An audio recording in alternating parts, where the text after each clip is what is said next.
يا أيها الذين آمنوا إذا قيل لكم تفسحوا في المجالس فافسحوا يفسح الله لكم وإذا قيل انشزوا فانشزوا يرفع الله الذين آمنوا منكم والذين أوتوا العلم درجات والله بما تعملون خبير. Bismillahirrahmanirrahim. Assalamualaikum warahmatullahi wabarakatuh. Innal hamdalillah nahmaduhu ta'ala wa nasta'inuhu wa nastaghfiruh wa na'udzu billahi min shururi anfusina wa sayyiati a'malina may yahdihillahu fala mudilla lahu wa may yudlil fala hadiya lahu wa asyhadu an la ilaha illallah wahdahu la syarika lahu wa asyhadu anna Muhammadan abduhu wa rasuluh amma ba'd. Kaum muslimin jamaah Masjid Istiqomah yang dimuliakan oleh Allah Subhanahu wa taala, alhamdulillah pada malam hari ini kembali kita bisa melanjutkan membaca dan mengkaji kitab Umdatul Ahkam, dan pembahasan kita masih dalam Kitabut Thaharah. Kita masuk bab baru, yaitu bab At-Tayammum. Jadi bab tentang tayammum. Maka terkait tentang tayammum dijelaskan oleh para ulama, huwa lughatan, secara bahasa makna tayamum adalah al-qasdu, yaitu bermaksud atau menuju sesuatu.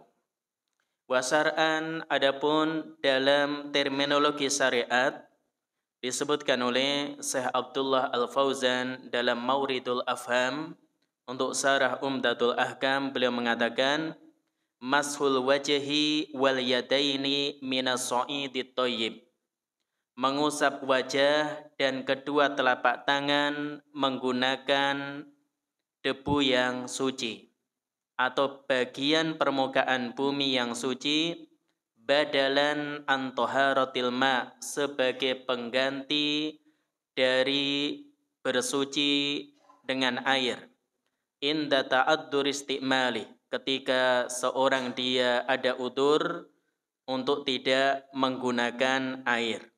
Maka ini definisi tayamum yang disebutkan oleh Syekh Abdullah Al-Fauzan hafidhahullahu ta'ala. Kemudian sebagian ulama mendefinisikan tayamum mirip dengan hal tadi, yaitu taharatun turabiyah, bersuci dengan menggunakan debu, yang hal tersebut tastamilu ala mashil wajhi wal yadain, meliputi mengusap wajah dan kedua telapak tangan, inda adamil ma, ketika tidak ada air, au adamil qudrah ala istimali, atau air itu ada namun tidak mampu untuk menggunakannya. Jadi tidak mampu untuk menggunakannya. Jadi boleh jadi airnya banyak, akan tapi karena satu dan lain hal, sakit dan udzur-udzur yang lain, sehingga seorang dia tidak bisa menggunakannya. Maka ini definisi tayamum yang disebutkan oleh para ulama. Kemudian tayamum ini merupakan salah satu kemudahan yang khusus diberikan kepada umat Nabi kita Muhammad sallallahu alaihi wasallam. Maka Allah Subhanahu wa taala memberikan kemudahan kepada umat ini, dan secara umum prinsip dalam agama kita dibangun di atas kemudahan, sehingga Nabi katakan inna hadzal dina yusrun, sesungguhnya agama ini adalah mudah. Jadi sesungguhnya agama ini mudah. Maka tayamum ini merupakan bentuk rukhsah yang Allah berikan kepada umat Nabi kita Muhammad sallallahu alaihi wasallam. Kemudian dijelaskan oleh para ulama, di antaranya oleh Syekh Abdullah Al-Jibrin rahimahullahu ta'ala, terkait tentang hal ini, itu yang dimaksud dengan tayamum, maka beliau menyebutkan wal muradu bihi at-tatahhuru bit-turab inda faqdil ma. Yang dimaksud dengan tayamum adalah bersuci menggunakan at-turab, tanah, inda faqdil ma, ketika tidak ada air. Jadi ketika tidak ada air, sebagaimana ini yang ma'ruf yang kita kenal. Wa summiya tayammuman, dan tayamum itu disebut dengan tayamum lil amri bihi, karena diperintahkan, kama fi qaulihi ta'ala, sebagaimana dalam firman Allah Subhanahu wa taala di surah Al-Maidah ayat yang ke-6, fatayammamu sa'idan thayyiban, maka hendaknya kalian tayamum menggunakan debu yang suci. Falamma sammahullahu tayammuman akhadu ismahu min hadhihi al-kalimah, maka ketika Allah Subhanahu wa taala menamainya dengan tayamum, maka mereka para ulama mengambil nama tayamum dari ayat ini, yaitu di surah Al-Maidah ayat yang ke-6. Yang di surah Al-Maidah ayat yang ke-6. Dan terkait tentang sababu nuzuli hadhil ayat, sebab turunnya ayat ini, fi masru'iyatit tayammum, disyariatkannya tayamum, kata beliau, annahum kanu musafirin fi ghazwatin minal ghazawat, para sahabat mereka sedang melakukan perjalanan, yaitu fi ghazawatin atau fi ghazwatin minal ghazawat, dalam salah satu peperangan. Walamma kanu dzata lailatin fi makanin saqati aqdin li Aisyah fil lail, maka ketika para sahabat dalam perjalanan tersebut tiba di malam hari di suatu tempat, maka kalung Aisyah terjatuh. Jadi kalung Aisyah terjatuh. Maka Nabi SAW memerintahkan kepada para sahabat untuk menambatkan onta-onta mereka. Akhirnya mereka pun bermalam tanpa air yang bisa digunakan untuk berwudu. Kemudian Allah Subhanahu wa taala menurunkan ayat ini. Allah Subhanahu wa taala menurunkan ayat yang terkait tentang tayamum. Maka dalam hal ini, yaitu Usaid bin Hudair, beliau bertanya kepada Aisyah, maka ini bukanlah berkah kalian yang pertama, wahai keluarga Abu Bakar? Maka tidaklah ada satu perkara atau kesulitan yang menimpa kalian kecuali Allah Subhanahu wa taala memberikan kepada kalian jalan keluar darinya. Dan Allah Subhanahu wa taala memberikan kebaikan kepada kaum muslimin melalui hal itu.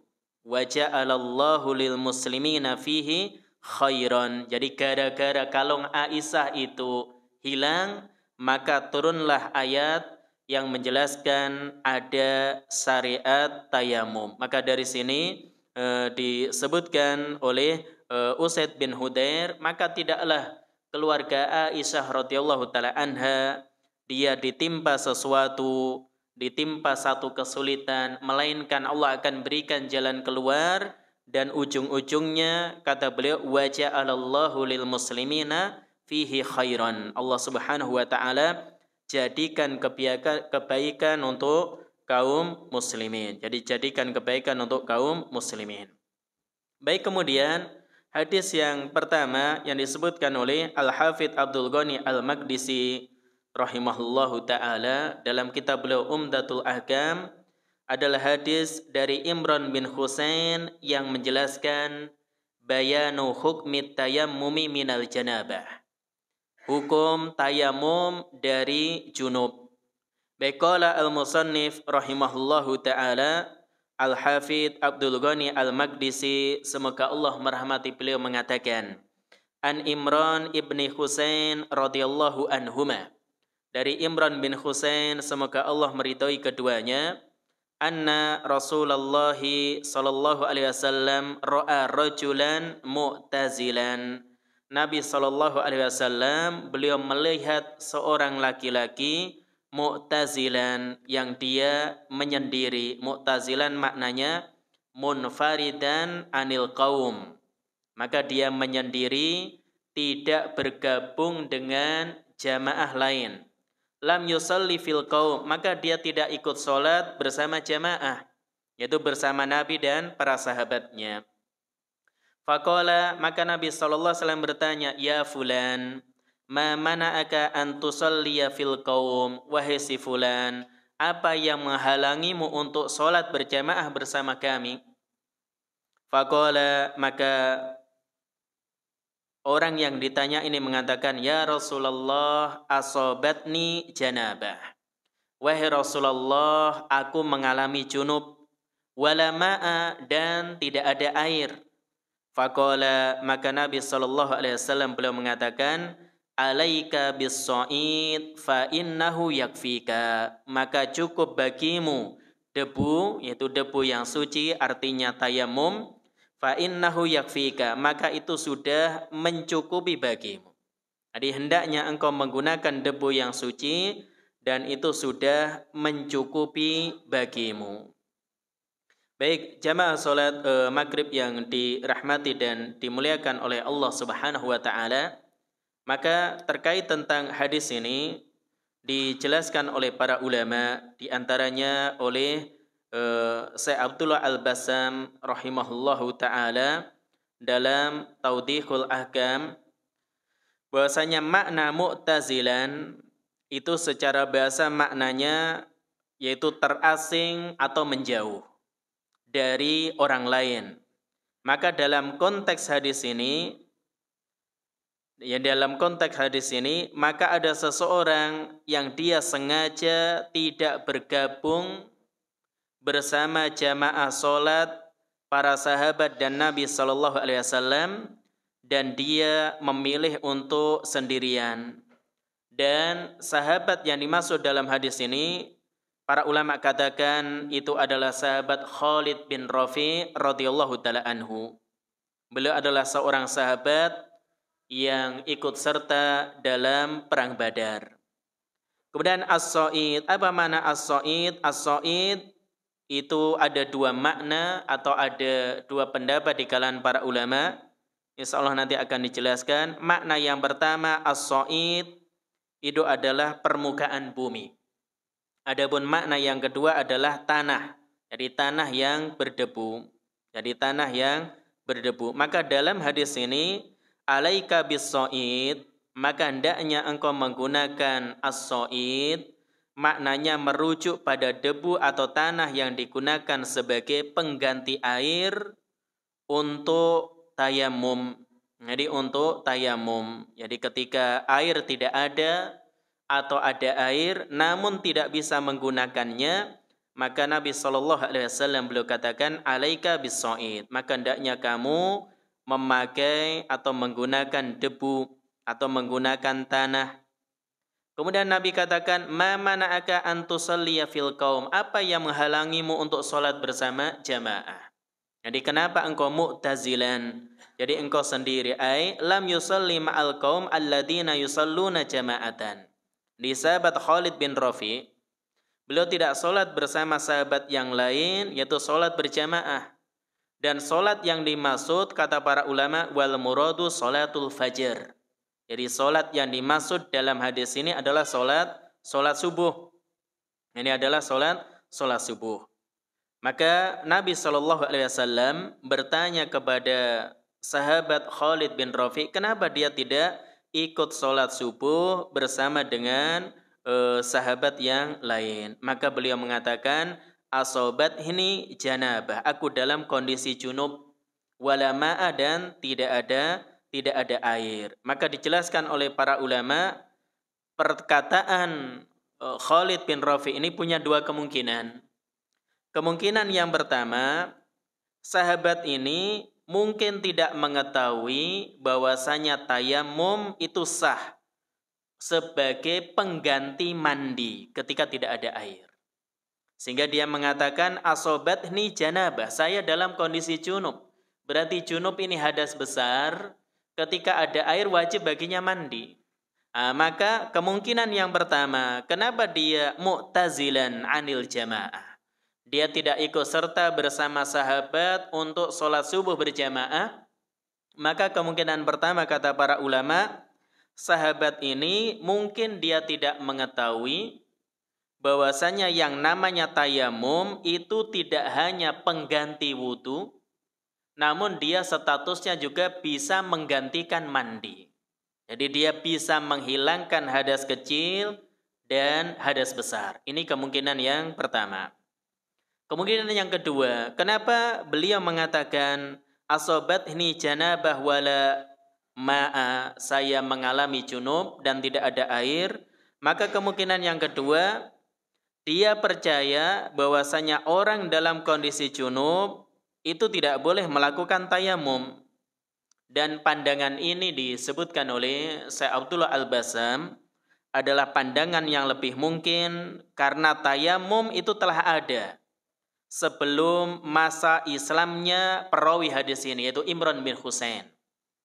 Jadi syariat tayamum itu sudah ada sebelum Imran bin Husain yang meriwayatkan hadis ini. Maka sebelum Imran bin Husain masuk ke dalam agama Islam. Maka tayamum itu, jadi tayamum itu disyariatkan sebelum Imran bin Husain beliau masuk ke dalam agama Islam. Jadi sebelum beliau masuk ke dalam agama Islam. Oleh karena itu, kemungkinan yang kedua inilah yang disebutkan oleh para ulama, bahwasanya dia mungkin percaya bahwasanya orang apabila dalam kondisi junub tidak boleh melakukan tayamum. Jadi tidak boleh melakukan tayamum karena sebagian ulama berpandangan ayat tentang tayamum itu berhubungan dengan hadas kecil, bukan hadas besar. Maka ini menunjukkan bahwa mungkin saja ada kesalahpahaman dalam penafsiran atau memahami tentang ayat tayamum, terutama bagi orang yang dia junub. Kemudian perkataan wala ma'a dan tidak ada air. Berarti air itu tidak ada atau tidak tersedia. Atau tidak ditemukan.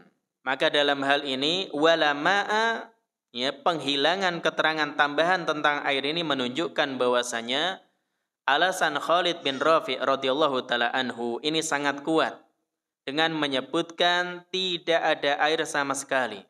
Maka seolah-olah sahabat ini menegaskan jika ada air yang mungkin didapatkan dengan usaha atau cara lain, tentu dia akan mencarinya. Maka dengan menyatakan wala ma'a, tidak ada air secara mutlak, ini memberikan alasan yang lebih jelas dan lengkap sehingga orang yang mendengarnya dia bisa memakluminya, ya. Orang mendengarkannya bisa memakluminya. Baik, kemudian faedah dari hadis ini yang pertama, kata Syekh Abdullah Al-Fauzan dalam Mauridul Afham, annas safar la yaskutu salatul jamaah. Maka hadis ini dijadikan dalil oleh para ulama melakukan safar, melakukan perjalanan itu tidak menggugurkan salat berjamaah. Bal alaihim an yusallu khalfa imami wahidin. Namun hendaknya mereka tetap salat di belakang seorang imam. Kenapa demikian? Li'anna Rasulullah sallallahu alaihi wasallam, karena Nabi sallallahu alaihi wasallam angkara ala hadar rajul. Beliau menegur, mengingkari laki-laki ini. Takhallafahu anis salati ma'al qaum, yang dia tidak ikut salat berjamaah bersama Nabi dan para sahabatnya. Maka dari sini para ulama berdalil bahwasanya annas safar, orang yang sedang melakukan perjalanan, maka itu hukum asalnya la yaskutu salatul jamaah. Tidak gugur baginya syariat untuk mengerjakan salat secara berjamaah. Buktinya Nabi SAW menegur sahabat Khalid bin Rafi' ketika dia mu'tazilan, ketika dia menyendiri, menjauh dari jamaah Nabi dan para sahabat ketika salatul fajar, yaitu salat subuh. Baik, kemudian al-faidah ats-tsaniyah, faidah yang kedua. Ini faidah yang penting, annal alim idza ra'a sahsan fa'ala fi'lan yahtamilu an yasugha wa yahtamilu alla yasugha an yas'alahu an sababi fi'lihi liyatabayyana halahu. Seorang alim apabila dia melihat seseorang melakukan sesuatu dan yang dilakukan ini memiliki lebih dari satu kemungkinan, jadi yahtamilu an yasugo, boleh jadi yang dilakukan itu dibolehkan syariat, wa yahtamilu alla yasugo, atau kemungkinan kedua hal tersebut tidak dibolehkan oleh syariat. Maka ketika Nabi sholat subuh bersama para sahabatnya, kemudian didapati oleh ada salah seorang sahabat yang dia mu'tazilan, dia menyendiri, tidak ikut sholat bersama jamaah, maka Nabi SAW an yas'alahu, bertanya terlebih dahulu, an sababi fi'lihi, sebab kenapa dia tidak ikut serta sholat berjamaah, liyatabayyana halu, supaya jelas kondisinya. Oleh karena itu, ini juga pelajaran bagi kita semuanya, ketika kita melihat seseorang melakukan sesuatu yang itu boleh jadi ada kemungkinan atau dalam pandangan kita keliru, dalam pandangan kita salah, ya, maka untuk memperjelas hal tersebut tanya terlebih dahulu. Dan ini yang ditanyakan Nabi SAW, ya fulan, ma mana'aka an tusalliya fil qaum, wahai si fulan, apa yang menghalangimu untuk tidak ikut serta sholat berjamaah bersama kami? Maka Nabi SAW bertanya terlebih dahulu, karena ada kemungkinan memang dia punya alasan, punya udzur sehingga dia tidak ikut serta sholat berjamaah bersama Nabi SAW. Maka ini juga adab ketika kita melihat sesuatu yang boleh jadi tidak sesuai dengan ilmu yang sampai kepada kita, maka jangan serta-merta mengingkari dengan keras, padahal boleh jadi ilmu kita yang terbatas, atau boleh jadi orang melakukan itu ada alasan yang kuat sehingga dia harus melakukan demikian. Misalkan ada saudara kita, ya, naik motor bonceng seorang ahwat, ya, langsung kita tegur, padahal boleh jadi dia adiknya, kita nggak tahu dan seterusnya. Maka hal ini hendaknya seorang berhati-hati. Jadi jangan gerusa-gerusu bahasa Jawanya. Jangan tergesa-gesa untuk mengingkari perbuatan orang lain padahal kita tidak memiliki ilmu tentangnya, atau kita punya ilmu namun ada kemungkinan lain yang dilakukan ini dia ada udzur, ada alasan yang kuat sehingga itu dibolehkan atau udzur menurut syariat. Maka Nabi SAW tidak langsung menyalahkan orang yang dia duduk-duduk, ya, di pojok masjid misalkan, tidak ikut sholat bersama Nabi SAW. Namun Nabi tanya terlebih dahulu, ya fulan, ma mana'aka an tusalliya fil qaum, wahai fulan, kenapa engkau tidak ikut sholat berjamaah? Apa yang menghalangimu sehingga engkau tidak sholat berjamaah bersama sahabat? Ini faedah penting. Jadi yang namanya seorang dia melihat sesuatu yang menurut kita itu tidak benar, maka sekali lagi jangan tergesa-gesa seorang dia mengingkari kalau dia tidak memiliki ilmu tentang hal itu, atau punya ilmu namun ada kemungkinan yang lain. Ini ada kemungkinan lain bahwasanya itu merupakan udzur yang diperbolehkan. Supaya apa? Tanya sebabnya itu apa? Liyatabayyana halu, supaya keadaannya itu jelas baginya. Jadi keadaannya jelas baginya. Baik, kemudian faedah yang ketiga. Fihi husnul mulatafah warrifqi fi inkari ma huwa munkar. Ini juga faedah penting. Maka di dalam hadis ini, husnul mulatafah warrif, seorang dia menggunakan sikap yang lemah lembut, fi inkari ma huwa munkar, dalam rangka mengingkari sesuatu yang dianggap mungkar, au muhtamal lima huwa mungkar, atau kemungkinan hal tersebut mungkar. Maka Nabi SAW melakukan pengingkaran ini dengan satu yang lemah lembut. Nabi bertanya terlebih dahulu. Maka dari sini para ulama sebutkan hadis ini adalah dalil husnul mulatafah warrifqi fi inkari ma huwa munkar. Ketika seorang dia mengingkari kemungkaran, sesuatu yang dia anggap itu bertentangan dengan syariat atau dianggap buruk oleh syariat, maka lakukan dengan cara yang lemah lembut. Au muhtamalun lima huwa mungkar, atau hal tersebut tidak bisa dipastikan 100% kemungkaran, namun hanya muhtamal. Jadi ada kemungkinan ini mungkar. Li'anna Nabiyya sallallahu alaihi wasallam akhraja kalamahu ma'a hadzal rajul. Karena Nabi sallallahu alaihi wasallam berbicara dengan laki-laki ini fi mu'ridis su'al anis sabab al-muqtadi litarki. Nabi mempertanyakan sebab kenapa orang ini dia tidak ikut sholat berjamaah. Jadi Nabi menanyakan sebabnya. Jadi Nabi menanyakan sebabnya. Maka sekali lagi, sikap yang lemah lembut, tidak gerusa-gerusu, tidak tergesa-gesa, maka itu sikap yang bagus. Ini sikap yang bagus. Oleh karena itu Nabi SAW beliau mengatakan innar rifqa la yakunu fi syai'in illa zana. Kelemah lembutan itu tidaklah ada pada sesuatu, maka sesuatu tersebut akan menjadi indah. Tapi kalau seorang dia tergesa-gesa dalam berbicara, tergesa-gesa dalam menghukumi sesuatu, belum berpikir secara matang atau belum tahu ilmunya secara baik, maka dia nanti yang akan menyesal. Maka dia nanti akan menyesal, apalagi menggunakan kata-kata yang tidak selayaknya untuk diucapkan.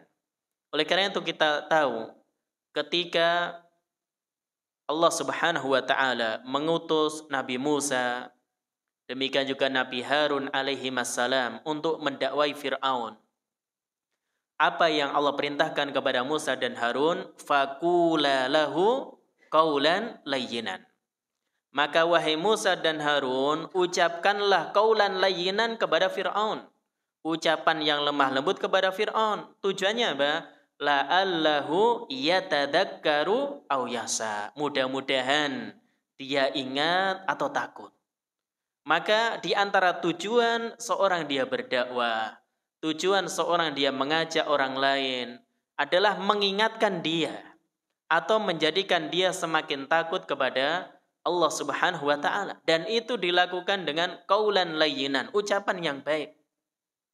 Bahkan Allah ingatkan seandainya Nabi sallallahu alaihi wasallam beliau adalah orang yang kasar, beliau adalah orang yang keras hatinya, maka para sahabat manusia-manusia terbaik tidak akan merespon dakwah beliau, bahkan lari dari sekeliling beliau. Maka Allah katakan fabima rahmatim minallah lintalahum, disebabkan karena rahmat dari Allah Subhanahu wa taala, lintalahum, engkau bersikap lembut kepada mereka wahai Muhammad.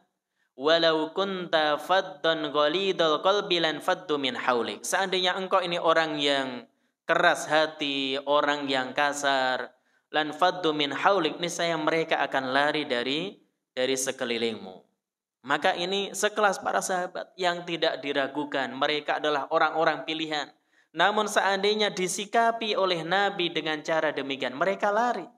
Apalagi orang-orang yang ketakwaannya, keilmuannya jauh dibandingkan para sahabat. Dan ini yang mendakwai Nabi, ya. Apalagi levelnya orang yang berdakwah jauh dibandingkan Nabi SAW. Maka dalam hal ini para ulama sebutkan, maka hukum asal seorang dia berdakwah, maka itu dilandasi dengan kelemah lembutan, dengan penuh dengan kasih sayang. Oleh karena itu para ulama sering mengingatkan ketika mereka menyampaikan ilmu, maka di antara hadis pertama yang mereka sampaikan, irhamu man fil ardi yarhamukum man fis sama. Maka sayangilah yang ada di bumi, niscaya yang di langit, yaitu Allah Subhanahu wa taala akan menyayangi kalian. Maka ini hadis ini sering disampaikan oleh para ulama ketika mereka memulai mengawali menyampaikan ilmu. Nah, para ulama jelaskan kenapa? Karena ilmu itu dasarnya adalah kasih sayang. Maka seorang tua ketika ngajari anaknya, dasarnya kasih sayang, ingin kebaikan untuk anaknya. Seorang ustadz, seorang guru ketika mengajari para muridnya, dasarnya adalah kasih sayang, menginginkan kebaikan untuk mereka. Maka itu yang disebutkan oleh para ulama. Baik, dan faedah yang keempat. Annahu yanbaghi ibda'il udri liman fa'ala fi'lan yu'daru fi. Maka sepatutnya orang yang dia melakukan sesuatu, ya, orang yang dia melakukan sesuatu dan sesuatu yang dia lakukan itu merupakan sesuatu yang ada udzur, maka dia ibda'ul udri, dia sampaikan udzurnya. Nah, dia sampaikan udzurnya untuk apa? Linafyil laum anhu, supaya dia terbebas dari celaan. Jadi kalau kita melakukan sesuatu yang aslinya sesuatu tersebut ya diperintahkan, kemudian kita tidak melakukan, maka jelaskan, sampaikan udzurnya. Oleh karena itu di sini sahabat ini, sebagian ulama katakan Khalid bin Rafi radhiyallahu ta'ala anhu, yang tidak ikut serta sholat berjamaah, sholat subuh berjamaah bersama Nabi dan para sahabatnya, maka ketika ditanya oleh Nabi, kenapa enggak ikut sholat berjamaah? Apa yang menghalangimu? Maka beliau mengatakan, ya Rasulullah, asobatni janabah. Wahai Rasulullah, saya mengalami junub, walama'a, dan tidak ada air. Maka dia sampaikan udzurnya kepada Nabi SAW, kenapa dia mu'tazilan, lam yusalli fil qaum. Dia menyendiri, tidak sholat bersama para sahabat. Maka dia sampaikan udzurnya. Demikian juga kita. Ini kalau kita melakukan sesuatu yang ternyata sesuatu tersebut ya bisa dikatakan itu kalau normal dia keliru, ya bisa jadi seorang dimaafkan karena ada udzur, maka sampaikan udzurnya. Jadi sampaikan udzurnya linafyil laumi an, supaya seorang dia terbebas dari celaan. Maka hukum asalnya seorang laki-laki tercela, dia tidak ikut sholat berjamaah di masjid, bahkan datang ke masjid, dia ada sholat berjamaah, dia duduk-duduk saja. Ini perkara yang tercela. Misalkan ada sholat maghrib, kemudian orang malah ramai di belakang, ya, ngobrol di belakang, ya, maka ini perbuatan yang tercela. Nah, boleh jadi kalau itu perempuan ada udzur, dia dalam kondisi haid, ya, dan seterusnya, ya. Maka udzur-udzur ini disampaikan supaya seorang dia terbebas dari celaan tadi. Jadi terbebas dari celaan. Baik, kemudian faedah berikutnya, wujubu tabyinil hukmi wa idahis shaf 'alal faur min ghairi ta'khirin. Ini faedah penting. Wajibnya menjelaskan satu hukum, wa idahis shaf, menjelaskan sesuatu yang benar, 'alal faur, segera, min ghairi ta'khir, tidak menunda-nundanya. Jadi dijelaskan segera, tidak menunda-nundanya. Kenapa? Oleh karena itu ketika Khalid bin Rafi atau sahabat yang tidak ikut serta sholat subuh bersama para sahabat dan Nabi, ketika dia sampaikan udzurnya, ya Rasulullah, asobatni janabah walama, wahai Rasulullah, saya mengalami junub, saya berhadas besar dan gak ada air. Apa kata Nabi? Nabi langsung menjelaskan ilmu terkait tentang masalah ini. Ketika seorang dia tidak mendapati air, maka Nabi katakan, alaika bis-sha'id, hendaknya kamu menggunakan tanah untuk bersuci. Fa innahu yakfika, itu sudah cukup bagimu.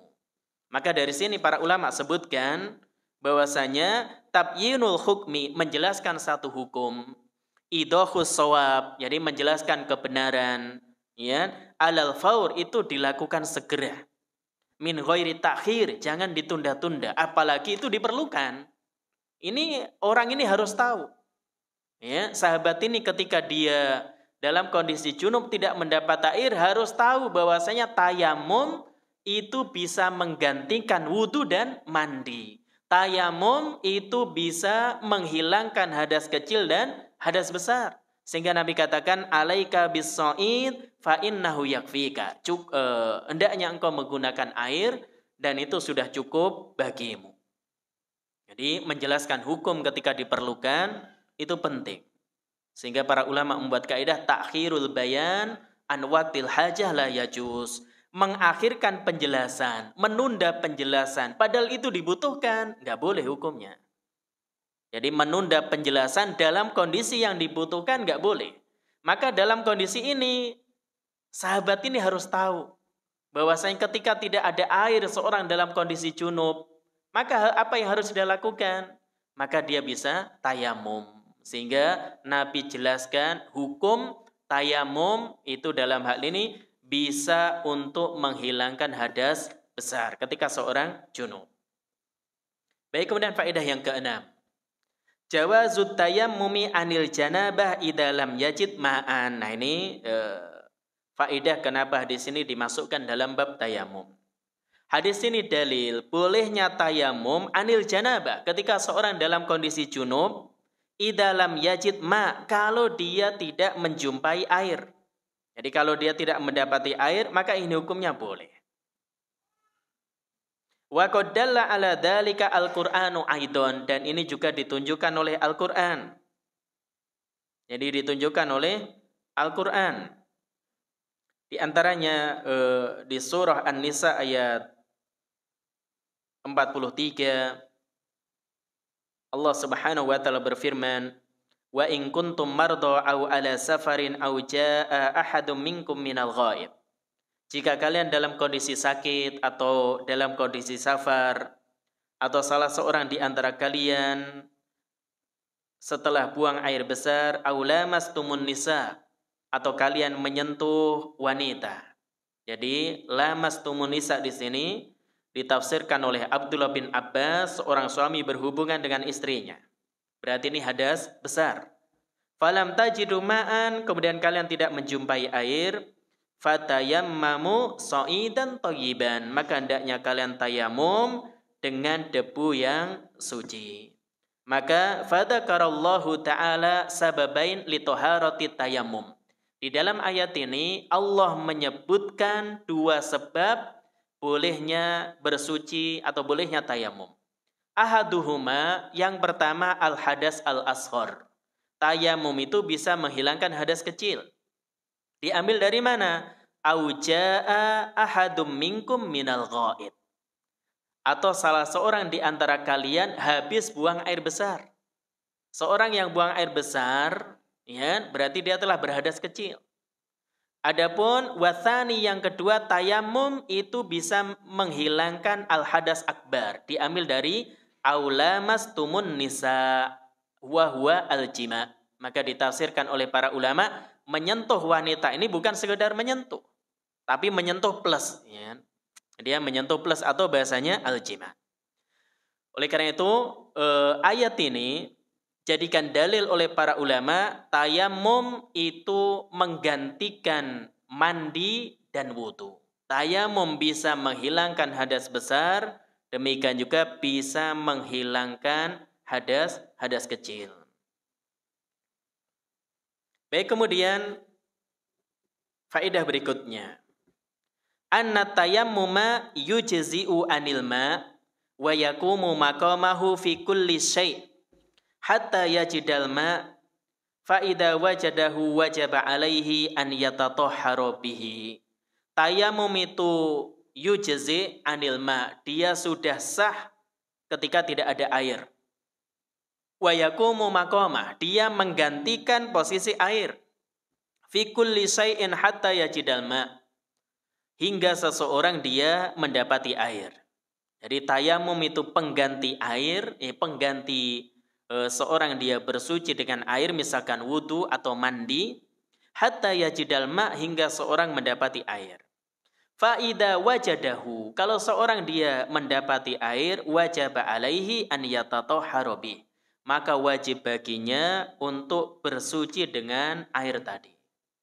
Jadi ketika enggak ada air, maka seorang dia boleh tayamum. Baik, faedah yang ke-8, yusrus syariah al-islamiyah. Hadis ini dalil yang menunjukkan kemudahan syariat Islam. Haitsu jaza inda adamil ma, yaitu ketika tidak ada air, membolehkan an yatayammama wa yusalliya hatta yajidal ma, seorang untuk tayamum kemudian dia sholat hingga dia mendapati air. Wala yu'idu sholat, tanpa mengulangi sholatnya. Jadi tanpa mengulangi sholatnya. Jadi misal seorang dia sebelum sholat maghrib dia sudah mencari-cari air, enggak ketemu. Kemudian Dia tayamum untuk sholat maghrib. Ternyata habis maghrib mendapati air. Bisa jadi turun hujan atau mendapati air. Apakah dia mengulang sholat maghribnya? Jawabannya tidak. Jawabannya tidak. Karena dia sudah melakukan perintah syariat ketika itu. Baik, mungkin adzan terlebih dahulu, nanti kita lanjutkan sedikit.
Wahadi itu khadu min so'alin Nabi sallallahu alaihi wasallam ar-rajul, maka ini diambil, jadi kesimpulan ini diambil dari pertanyaan Nabi kepada laki-laki ini, ma mana'aka an tusalliya, apa yang menghalangimu untuk ikut serta dalam salat, yaitu salat subuh.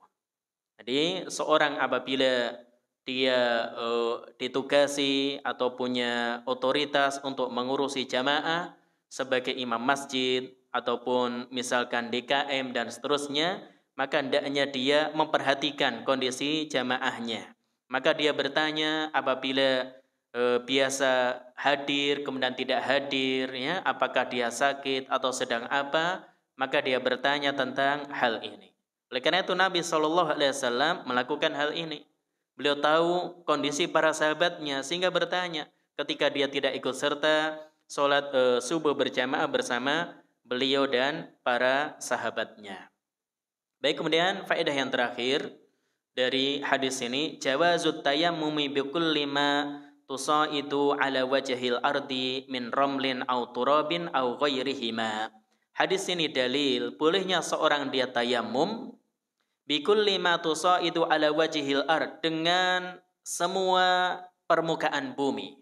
Min ramlin, apakah itu berupa romel kerikil misalkan, au turabin berupa tanah atau debu, au ghairihima atau selainnya. Walau lam yakun fihi gubar, meskipun tidak ada debunya. Oleh karena itu kata So'id, itu ada khilaf di kalangan para ulama apa maknanya. Jadi apa yang dimaksud dengan So'id?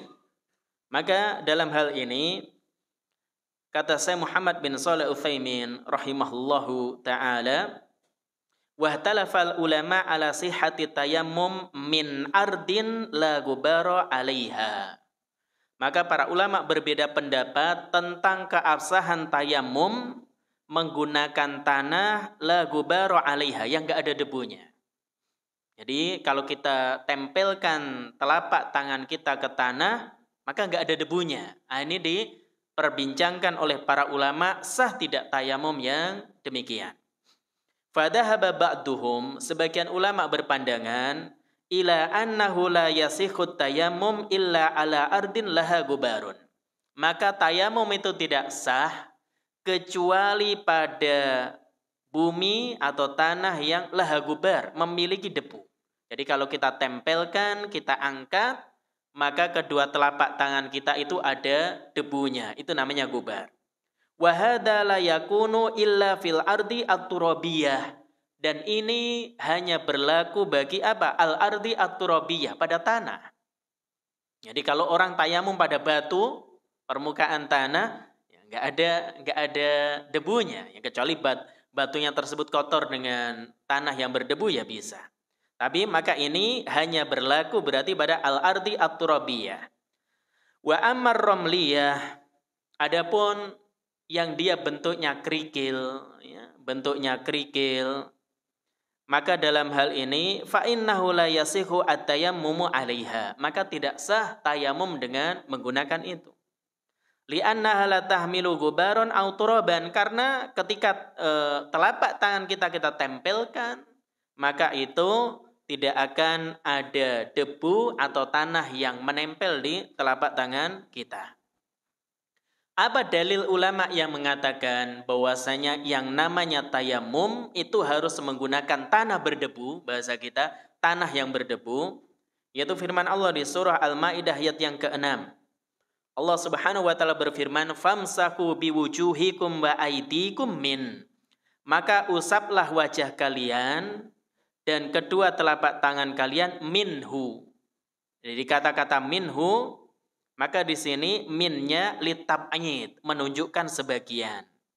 Jadi menunjukkan sebagian. Dan kata mereka, la yumkinu al-masku minhu, tidak mungkin mengusap kedua telapak tangan dan wajah kita minhu dengan sebagian dari tanah tadi, illa idza kana lahu gubar, kecuali tanah tersebut tanah yang berdebu atau permukaan bumi tersebut ada debunya. Jadi ada debunya. Ini pendapat yang pertama. Wa dhahaba akharun, pendapat yang kedua, ila jawazi dalika mutlaqan ala kulli ardin. Jadi tayamum itu boleh secara mutlak selama seorang dia melakukannya di atas permukaan bumi. Dalilnya keumuman firman Allah di surah An-Nisa tadi ayat 43, fatayammamu sha'idan thayyiban. Maka hendaknya kalian tayamum menggunakan sha'id yang suci. Maka Allah tidak mengatakan mutriban, yaitu debu. Tidak mengatakan mutriban thayyiban, tanah atau debu yang suci. Tapi Allah mengatakan fatayammamu sha'idan thayyiban. Apa itu sha'id? Kata saya Muhammad bin Shalih Al-Utsaimin, was-sha'id kullu ma tasa'ada 'alal ard. Yang namanya sha'id segala sesuatu yang ada di permukaan bumi. Jadi semua permukaan bumi itu disebut dengan sha'id. Yang disebut dengan sha'id. Adapun dalil dari hadis Nabi sallallahu alaihi wasallam, kata saya Muhammad bin Shalih Al-Utsaimin, anna Rasulullah sallallahu alaihi wasallam kana yusafiru wa yatayammamu. Nabi itu sering safar, beliau tayamum. Walam yudkar annahu kana la yatayammamu ala ardin ghairi turabiyah. Dan tidak disebutkan Nabi tayamumnya hanya ada pada ardin ghairi turabiyah. Jadi tidak disebutkan tayamum Nabi itu hanya untuk tanah yang berdebu. Bal safara ila Tabuk, bahkan Nabi pernah safar ke Tabuk. Wa ghalibu tariqiha ramli, dan kebanyakan jalan-jalan yang ada di Tabuk itu bukan tanah berdebu akan tapi kerikil. Wa ma adalikana yatayammamu, meskipun demikian Nabi tetap tayamum. Nabi tetap tayamum. Kemudian wa aidon al-amtor tanzil. Di lain hal ketika itu hujan turun.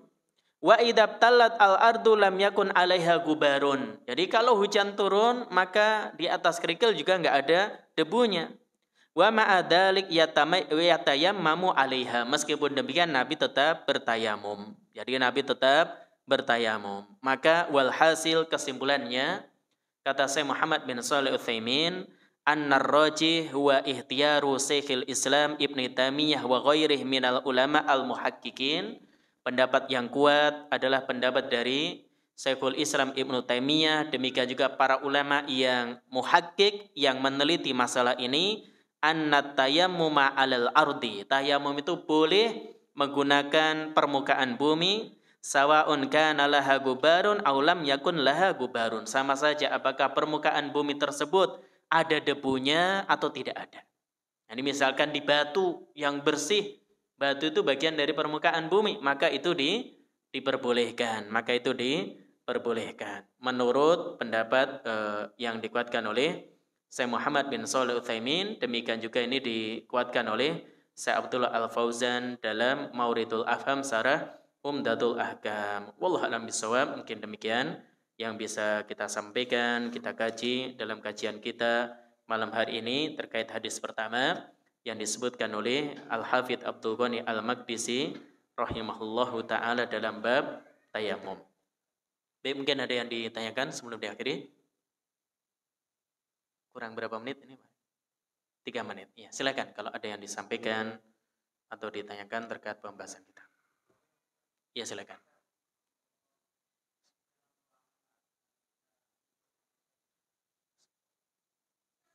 Gimana? Iya.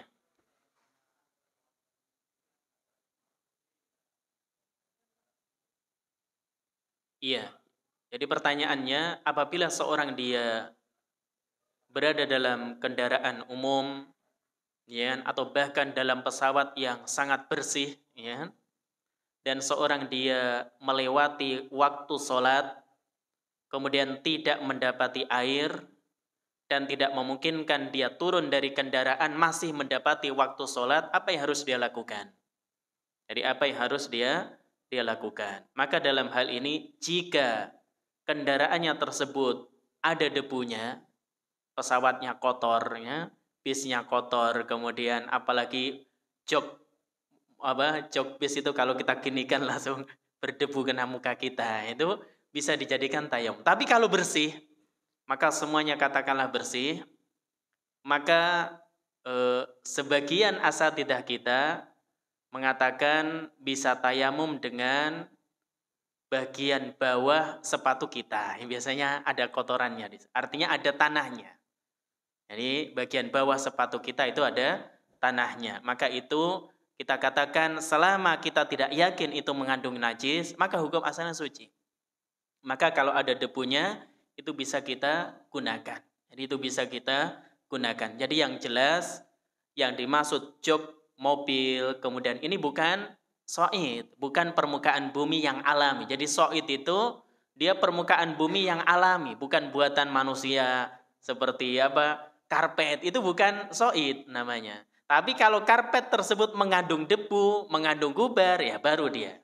Gubarnya itu yang diperbolehkan. Oleh karena itu, kalau memang seorang dia tidak memungkinkan demikian, ya, membawa tanah, ya, kemana mau membawa tanah, ya, maka yang demikian dia berusaha untuk mencarinya. Kalau misalkan nggak ada sama sekali, Ustaz, air nggak ada, bersih semuanya, debu juga nggak ada, maka kembali ke kaidah umum, fattaqullaha mastata'tum. Bertakwalah kepada Allah semampu kalian. Ya, bertakwa kepada Allah semampu kita. Dan sholat itu tentu tidak akan gugur dengan hal tersebut. Sebagaimana orang misalkan di penjara, ditelanjangi misalkan, nah, apakah dia nggak sholat? Tetap sholat. Dia tetap sholat, nggak pakai baju sama sekali. Fattaqullaha mastata'tum. Bertakwalah kepada Allah semampu kalian. Selama seorang masih ada akalnya, maka dalam hal ini dia tetap sholat semampunya. Jadi wallahu a'lam bishawab. Ada lagi mungkin? Satu lagi? Ya, silakan, Pak. Waalaikumsalam warahmatullahi.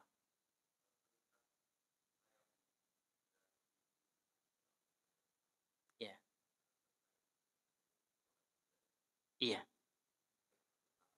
Wallahu a'lam bishawab, tapi yang jelas Nabi SAW ketika beliau berada di Mekah, beliau sudah melaksanakan sholat.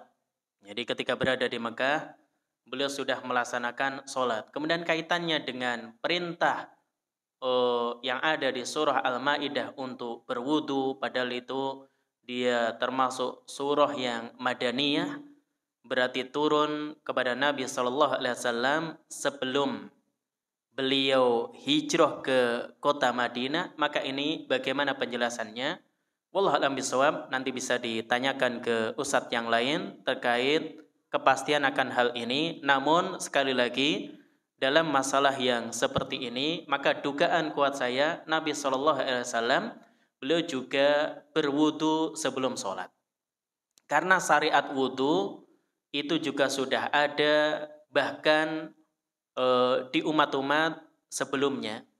Oleh karena itu kisah Juraij, ya, pernah dengar kisah Juraij ketika dia didoakan oleh orang tuanya, yaitu karena dia dipanggil-panggil oleh ibunya kemudian tidak merespon, maka didoakan Allahumma la tumithu hatta yuriyahu wujuhal mumisat. Ya Allah, janganlah engkau wafatkan Juraid hingga dia melihat wajah pezina. Akhirnya kesimpulannya Juraid ini dalam hal ini fitnah, dia berbuat zina dengan seorang wanita dan seterusnya. Maka ketika itu Juraid itu dia berwudu kemudian sholat.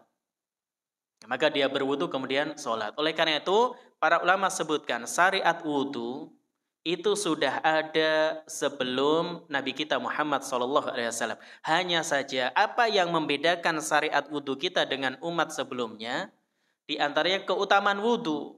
Orang yang berwudu dia akan gurron muhajjalin. Wajahnya putih, kemudian demikian juga anggota wudunya itu akan putih, bercahaya pada hari kiamat kelak. Dan itu kekhususan umat Nabi SAW. Maka syariat wudu itu sudah ada sebelum umat Nabi Muhammad SAW.